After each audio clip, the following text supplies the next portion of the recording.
नमस्कार। माता पिता और बच्चे का जो प्यार होता है ना, उससे मजबूत शायद ही कोई और बंधन हो। और आज हम बात करेंगे एक ऐसे ही व्रत की जो इसी प्यार और कह सकते हैं रक्षा की भावना का प्रतीक है, सकट चौथ। तो जब आस्था की सबसे बड़ी परीक्षा होती है तो क्या होता है? ये सवाल दरअसल एक चाबी है। एक चाबी उन जबरदस्त कहानियों को समझने की जो इस त्योहार की मतलब सकट चौथ की आत्मा है। तो चलिए आज इन्हीं कहानियों में उतरकर देखते हैं। तो अगले कुछ मिनटों में हम क्या क्या जानने वाले हैं। सबसे पहले देखेंगे कि ये व्रत है क्या और क्यों रखा जाता है। फिर हम सुनेंगे इसकी कुछ बहुत ही दिलचस्प कथाएं। इसके बाद बात करेंगे कि इसे मनाने का तरीका यानी रिचुअल्स क्या हैं। और आखिर में समझेंगे कि इस पूरे त्योहार का असली मतलब क्या है। तो चलिए शुरू करते हैं पहले हिस्से से और समझते हैं कि ये संकट चौथ का व्रत आखिर क्यों इतना खास है।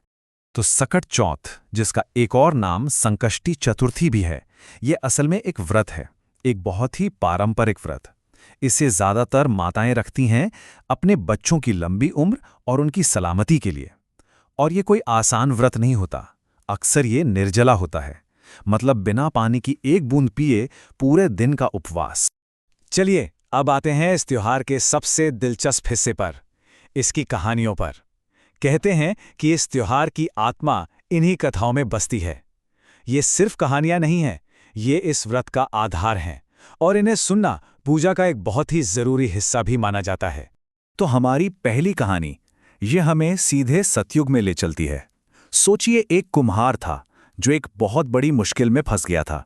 एक ऐसी मुश्किल जिसका उसे कोई भी हल नजर नहीं आ रहा था। हो ये रहा था कि वो जब भी अपनी भट्टी में बर्तन पकाता वो कच्चे रह जाते बार बार। अब वो बेचारा परेशान होकर एक पुजारी के पास पहुंचा मदद के लिए, और पुजारी ने जो सलाह दी उसे सुनकर तो उसके होश उड़ गए। सलाह थी बालक की बलि दो। और बस यहीं से कहानी का असली संकट शुरू होता। एक तरफ तो वो भयानक संकट था जहां उस बच्चे को भट्ठे में डाल दिया गया था, लेकिन दूसरी तरफ एक मां की आस्था थी। उस बच्चे की मां ने उस दिन पूरी श्रद्धा से सकट चौथ का व्रत रखा हुआ था। वो बस भगवान गणेश से अपने बच्चे की जान बचाने की प्रार्थना कर रही थी। और जानते क्या हुआ? चमत्कार। न सिर्फ सारे बर्तन एकदम सही पके, बल्कि वो बच्चा भी भट्ठे से बिल्कुल सही सलामत बाहर आ गया। उसकी मां की आस्था ने, उस व्रत ने असंभव को संभव बना दिया था। ऐसी ही एक और बड़ी दिलचस्प कहानी है। ये कहानी भी सच्ची आस्था की ताकत को दिखाती है। इसमें दो किरदार हैं, दो देवरानी जेठानी। एक है देवरानी जो गरीब है लेकिन उसकी भक्ति बहुत सच्ची है, और दूसरी है जेठानी जिसके पास पैसा तो बहुत है पर वो इन सब व्रतों का मजाक उड़ाती है। तो होता यह है कि जेठानी पहले तो अपनी देवरानी के व्रत का खूब मजाक उड़ाती है, लेकिन फिर उस पर दैवीय क्रोध आता है और उसका बेटा उससे दूर हो जाता है। जब उसे अपनी गलती का एहसास होता है, जब वो अहंकार छोड़कर सच्चे दिल से प्रार्थना करती है, तब जाकर एक आशीर्वाद की तरह उसे अपना बेटा वापस मिलता है। ये कहानी एक तरह से अहंकार से भक्ति तक के सफर को दिखाती है। एक और छोटी सी कथा है जो सीधे भगवान शिव और पार्वती से जुड़ी है। हुआ यूं कि एक बार खेल खेल में एक मिट्टी की गणेश मूर्ति को श्राप लग गया। तब मां पार्वती ने सकट चौथ का व्रत रखने की सलाह दी, और हुआ भी वही। व्रत की शक्ति से वो श्राप कट गया। मतलब एक बार फिर ये साबित हुआ कि ये व्रत किसी भी संकट को दूर कर सकता है। तो ये थी वो कथाएं जो बताती हैं कि इस व्रत का क्यों क्या है, मतलब इसका महत्व क्या है। अब चलिए समझते हैं इसका कैसे वाला हिस्सा, यानी आज के समय में इस त्योहार को मनाया कैसे जाता है, इसके रिचुअल्स क्या हैं। तो देखिए, ये पूरा दिन भक्ति को समर्पित होता है।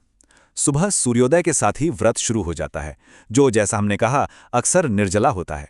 फिर दिन भर के उपवास के बाद शाम को होती है भगवान गणेश की पूजा। पूजा में वही कथाएं सुनी जाती हैं जिनकी हमने अभी बात की। और फिर रात में जब चांद निकलता है तो उसे अर्घ देकर यानी जल चढ़ाकर व्रत खोला जाता है। अच्छा, पूजा की बात हुई है तो भोग की भी बात कर लेते हैं।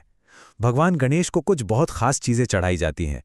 इसमें सबसे जरूरी होता है तिलकुट या तिल के लड्डू, जो तिल और गुड़ से बनते हैं। इसके अलावा शकरकंद और जो भी मौसम के फल होते हैं वो भी प्रसाद में शामिल किए जाते हैं।